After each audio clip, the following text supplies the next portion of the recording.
Our lives are litanies of regrets, but like in Vipassana, the point of discovery is the point when life starts anew without regrets, without thinking of what has gone past, because then we have the opportunity to fill whatever is in front of us with whatever we love most.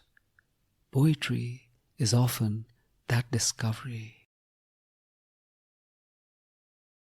Old friends. We see so little of each other.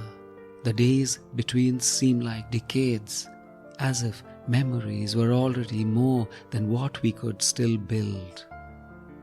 Every day I see the photograph you clicked of me in Chandipur, with the wind in my hair and my arms hugging the sky, the sea behind me like an endless possibility.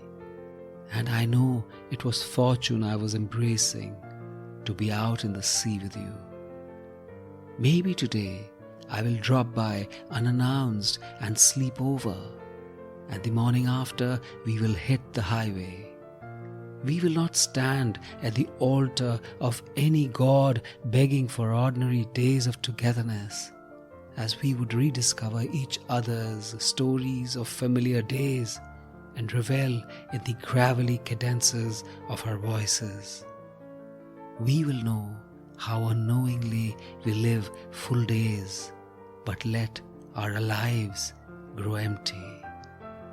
We will know how unknowingly we live full days, but let full lives go empty.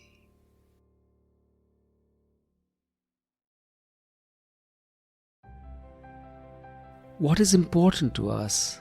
This question needs to be asked every morning, because weeks which have been days soon become years, and when we look back, we find that things have changed and people have drifted. It's not that we lose ourselves in the trivia, it's how we let things subtract our lives rather than add to it. And we regret the time where we let go of opportunities to be with people who mean everything to us, or do things which we feared at that time and now regret not doing. Time and again we are told to live in the moment, to embrace the passage of time, to know that living in the moment is the only way to find meaning. Time and again we regret to embrace it and to let go of the opportunity which life gives us.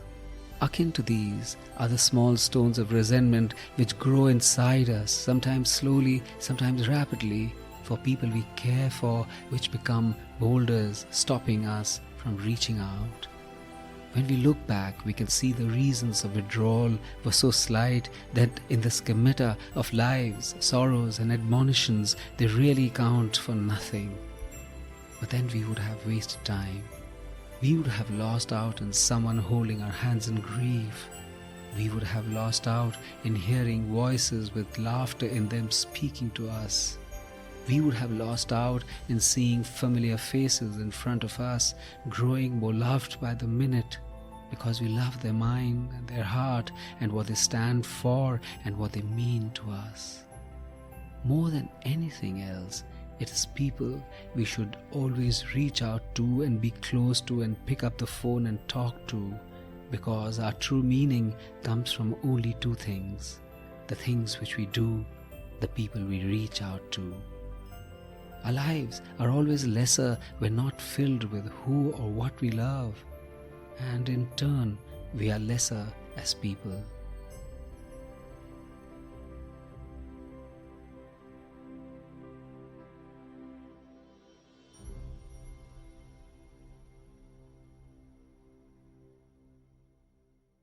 This is Sunil Bhandari, and you are listening to Uncut Poetry.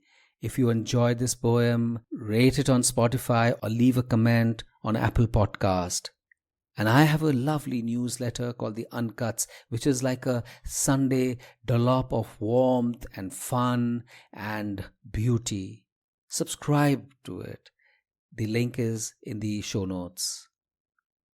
And if you loved this episode, please do share it with someone you love. See you next week.